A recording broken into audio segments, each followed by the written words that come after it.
Hey everyone, this is Ryan B with Practical Forex Trading. This is your weekly analysis for euro versus the dollar, so European euro versus the US dollar.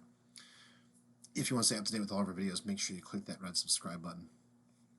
Okay, so this is the daily chart for the euro, so near-term action, and my sentiment overall is bearish.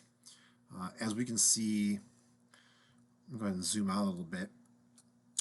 This range here from about the $11.50 to 108.75 range held for quite a long time. So we see early October of 2019. We see early in 2020, price really rocketed off that mark. Massive rejection here at the 1450. Big market whipsaw, right? And then saw all the way back down to 106.50. So notice how these ranges are fairly equidistant.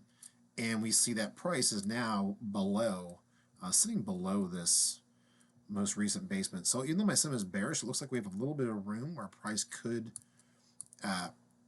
come up for a couple days before our next sell-off. Let's go ahead, zoom into our 4-hour, and apply our weekly pivot points.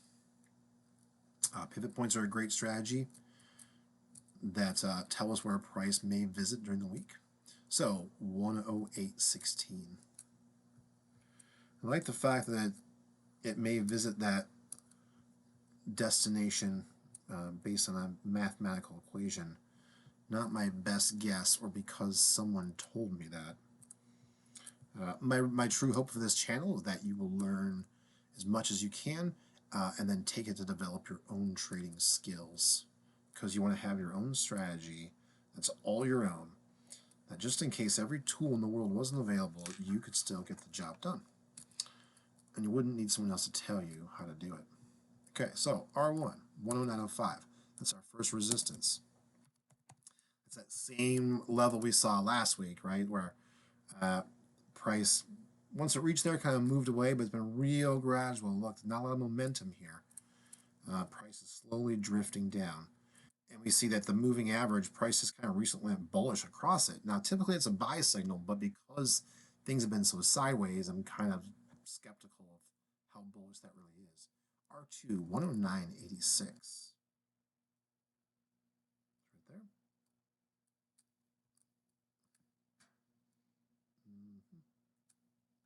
Come on, why aren't you sticking? Thank you. There we go. R2. So if there was a rally to 109.86, that would be your next big sell-off point, and that makes sense. That's our last high, right? So trend tops don't always necessarily go lower than each other in the short term. So we see here, these are big moves, but then you'll see these other little moves in between. The price almost gets to that point. So now if price, after, like if it were to break above this moving average, break through R1, and then come up and kind of crest and touch R2, well then it hasn't officially gone on an uptrend yet, but now we can see that our angles are changing and price is kind of pressing up. Even with our most recent bullish uptrend, we see price really hasn't come up that much. It's kind of drifting sideways before it goes down again. So if we did see a spike, it would stop right here. We've got plenty of horizontal support and resistance stopping it, plus this big descending trend line. That's their multi-year. Okay, let's look at R3 111.56. If price broke there, right there, that happens to be R3 right there. So R3.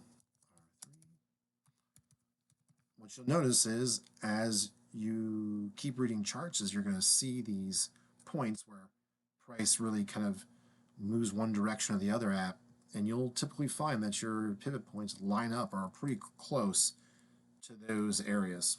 Okay, now if the sell-off resumes this week, we're going to see support at 107.35. So 107.35, recent low. This will be our first support. Right, price stopped there before. It'll probably stop there again, or at least pause. Doesn't mean it's going to flip around, but it'll pause. Okay, so This could be another sideways-ish week. We talked last week about being kind of sideways, which it was. Went up, went down, but didn't really go anywhere. That could continue to happen for euro. So watch out for sideways trading because normal trend rules don't quite as apply as much. 106.46 is S2.